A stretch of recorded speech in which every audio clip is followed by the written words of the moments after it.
Hi, I'm Mark Cleghorn. Welcome to the Photographer Academy and welcome into the studio. Today we're doing a quick film on backgrounds and background choice and lighting as well. We've got an amazing new model for us to shoot with today, Anna, and we're kind of set her up as a bit of an angel, and we're going to be going through two kind of background choices, in fact, with a slight laundry change between each image.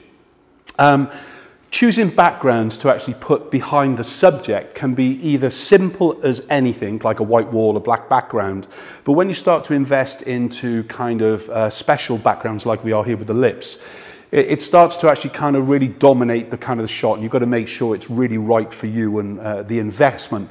Now, the great thing is when you're investing into stuff like me, when I test it out, this is a Chinese background, all right, delivered, including the background, from Wish for £4. How the hell they do it, I have no idea, but I don't care. It's just, I'm okay with it. But it is a very, very thin paper backdrop, and this is where we're going to start our shoot, okay? We've then got behind, in fact, a solid red seamless paper backdrop. A quick tip on paper backdrops for you for a minute. Remember that when you store a paper backdrop, even if it's up on its kind of chains in the studio, any damp is going to get into the paper. So if it's left for a real course of time getting damp, you'll find that it's basically, as you wind it down, it's going to have a slight creasing with it and things. So try and, when you're choosing your backgrounds, store them in a vertical way as far as the seamless backgrounds. And we're using today a bit of a dark red. If you're unsure about what color backgrounds to invest into, the first things I would say if you're in a portable studio is invest into portable backgrounds, in other words, those that fold away. Once you've got a permanent studio space, think about obviously the color armors or the likes of the solid kind of colors, even painting a whole wall.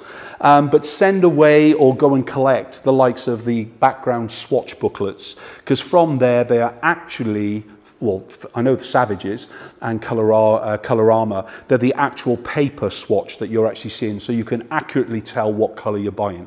All right, so enough about the background. Oh, before we go, I said it was £4 delivered, yeah? Let's look at what it actually looks like. Okay, so the image on the left-hand side is if I just shot with the strip box there compared to how it's going to be shot within the image itself. So again, be careful about textures and everything else with it and things really. Right, lighting. Because we're doing lingerie fashion, we've set up a beauty dish, a kind of, no, that's the wrong term, sorry. It's a beautiful dish of light, all right? And I'm using my favorite accessory, and I should go get one at this stage. So this is the deep dish, not to get confused with the deep dishes that I eat, hence my stomach size, but basically the deep dish, it's as near a sunlight quality that I can kind of create, as it were. Obviously the light is directional, so the flash is on the back, comes out through here, yeah? And so obviously what it's going to do then is give us raw flash. Now, one of the great things about Elinchrom lighting, of course, they've got the umbrella shaft hole. It means that in front of it, I can actually put diffusion if I so wish to. But in this case with Anna, I really want kind of a real hard fashion lighting. So we're working with F11, where she's kind of a little grey kind of tag on the floor so she knows where to stand all the time. Secondary light then is a fashion light. It's a fashion fill, in fact. I'm just running a strip box today, but it could be anything that you have, a soft light as a rule of thumb. And this is metered to a stop and a half less than the key light. So it's designed to actually give a little bit of shadow information to the pant, below the bra, a little bit of tonality and things really. Remember, when you're using a light so hard and so high, basically we're going to increase the contrast to the image. So what we're doing with fill light is we're lifting the detail in the fill, okay? That's what we're trying to do, detail in the shadow, I should say. Right, double layer diffusion with the strip box there. In the background lights, I've got two of them. One, we're running a hard light So it's just basically raw flash. We've got a couple of clip-on barn doors just to kind of shield the background light itself from it. And then on the other side here, we've got a strip box. And of course, when you use a strip box, most of the time, you know, I'm going to be using the likes of the egg crates to control the spillage of the light and things really. Pretty much these two background lights are set to one stop less than the key light is. So key light is F11. We've got 5, 6.5 on the fill light. We've got running F8 on the 10, 11 o'clock position light, and we've got F8 running on the one at a 2 o'clock light. So with that done, let's bring Anna onto set, and we'll just show you the setups of the different lights and things really. Okay, Anna, just bring this hand up the leg a little bit more for me. No, that one. That's the lowest there, darling. Keep it, turn the nose around to me a little bit. That's gorgeous there. Let's do it. Okay, so let's see what all those lights are doing first. A little blink. We'll ignore that one. First shot of the day. Okay, so that's what all the lights are going to be doing for us. Let's show you what the individual lights will be doing. Hannah, just turn the head. I'm just going to shoot 4 shots in a row. So this is just the key light.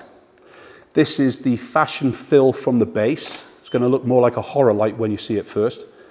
Then you're going to see the separation light coming from the 10, 11 o'clock position. That's going to give us a good halo and separation, even though she's very close to the background. And basically we've got that strip box then with the egg crates on. And last shot then, all together. Straight me, Anna, turn the head this way a little bit more, darling. That's beautiful. And relax. Okay, so we can see from the setup of those images, every light is doing a different look, okay? But our main thing to begin with, before we get her change into the different lingerie when she's on the red background, we started off with the kind of the angel light and bright and white and everything else with it and things really. So again, we're into this great kind of look. And to be honest, you look amazing already. And anybody on the planet, I don't think, can take a bad photograph of Anna. So I've got a heads up to begin with and things really. Okay, so good lighting there running all the way through. So that's the key light by itself. I think that's the one I want you to remember more, because that is the accessory I've chosen to really kind of give me the lighting quality that I want during the kind of the part of the shoot and things really. Let's get going. Okay, so Anna, a little turn with the body just a little bit. Turn the head back to me again. That's gorgeous there. Turn the head a little bit more for me, darling. Let's bring this hand up the leg just a little bit more. That's lovely. And the other one as well. Turn the head a little bit. Twist the body open to that's gorgeous there. Lower the chin for me more, please, darling. Turn the body around to me again a little bit. Little half expression. I'm not sure if she's got any expression yet. It's the first time we shot today. And again, that's lovely. Lower the chin more. Brilliant. Okay, nice shot. So nice and easy to get going with. Let's just kind of just show you the crop that I'm thinking of. Lower the chin a touch more, darling, just a little bit. That's beautiful. Relax. So this is my kind of crop that I'm kind of giving myself. I usually, if we look at the image before, you can see it's slightly zoomed out, yeah? And I'm just giving myself that little bit of wiggle room. And we can see already, in fact, my stripes are not quite straight. We all know that I shoot with a Dutch tilt the majority of the time anyway. So let's just go backwards for a second and just add that little bit more space on. Let's do a few more of those, Anna. Sorry, darling. Okay, lower the chin a little bit more, darling. That's gorgeous. Turn the head this way. That's great, just there. Let's just bring this hand up just a little bit higher. That's great. Lower the chin a touch more. Looking down towards the floor for me. Little expression. That's lovely. Just bring both hands back to the wings. Looking back towards here again as you're doing it. That's lovely. Now the eyes at me, please, Anna. Lower the chin, darling. That's great. Let's use this hand back to the hip and this hand to the bra or back to a wing. Just bring, that's lovely. It's there. It's gorgeous. And the eyes at me, please, Anna. And let's just crop in now and just show you the kind of the final crop finish. Swap hands, so the other hand to the bra. That's lovely. It's there. It's lovely. And do that same pose. Lower down the chin. Just the eyes at me as we are now. You're good. You should do it for a living. It's lovely. Okay, so that little bit of cropping in and things really, as you see, if we kind of just go back a few, there's just that little bit of a crop difference. And if we're really looking to not lose any pixels, we're really trying to ensure that basically we're not just cropping through laziness and doing something all the time. In other words, shoot like a film photographer instead of just like you've got things to throw away and things. So yeah, really nice. I like the separation. We could basically shoot now a lot lower in lighting as far as the aperture is concerned. Let me just go and have a check and see how much power this one's on. So this is on 4.1 on my backlight. So what does that mean? It means I can reduce all of the lights down together from the meter to basically act as one. So as long as I'm putting them onto all, not sure if you can see that, Brandon, on this lens. Can you see all there? It means that now, as I basically start to reduce them down, they're all going to be reducing themselves down together. So I'm going to go down by 2 stops. Okay, and you can see the 2 there anyway, yeah? So by doing that now, all I've got to change is my aperture on camera, which is from the 11 to 5.6. Quick test, Anna, please.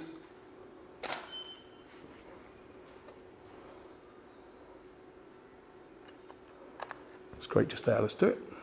Okay, so this is going to throw my background out more. Again, at me, looking down a little bit more exaggerated. Can you bring the left knee forward more for me? That's it, darling.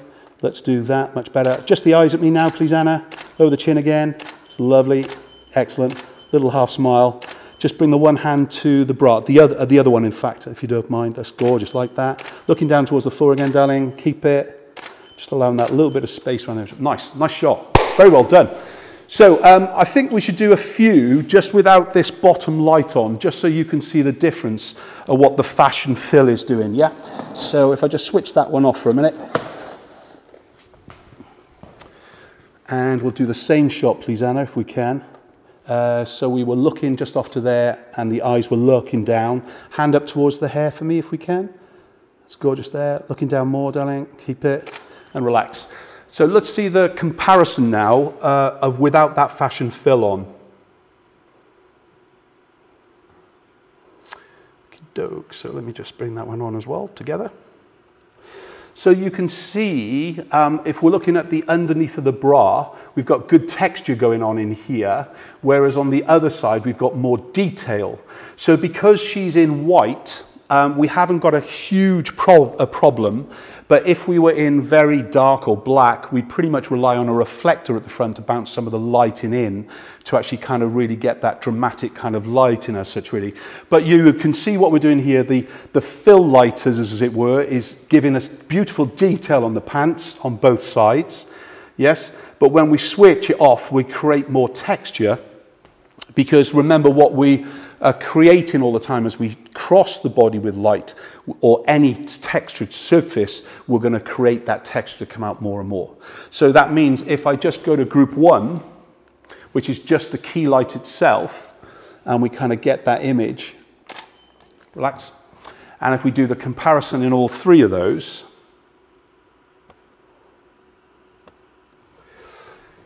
we can see the drama now is kind of coming alive within this image and things, really. So I like the separation lights coming in on the middle photograph. I love, as far as to kind of get paid, as it were, if it was for a fashion company, I love the detail on the left-hand image. But as a photographer, I love the drama of the image on the right. But if we can just see, she's got great physique actually on the abs and the tummy and everything else with it. And you can see the amount of shadow and almost an angularity that we've created, because there's no detail going on in here. Plus, obviously, where the arm is, it's basically kind of shadowed out as well, things really. Okay, but I kind of really like this. Let's just bring both of those all kind of together again, all right? So let's shoot with the group 1 and both lights to really get it. In fact, I lied. I'm going to switch this corner light into another group. So in the same as group 1.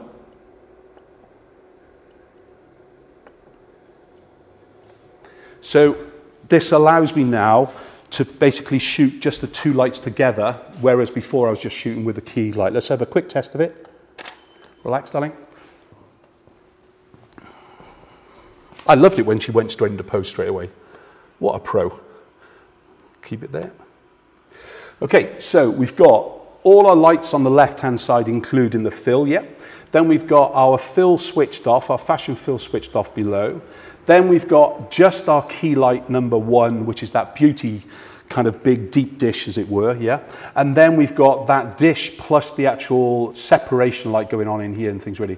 So we've got texture, we've got three-dimensional separation, and because Anna's body shape is so fantastic, we're bringing out the muscle tone, and that's where we can get away with some things with models and kind of clients who work out compared to people like me. Right, let's get Anna off to get changed and we'll get some more shots done.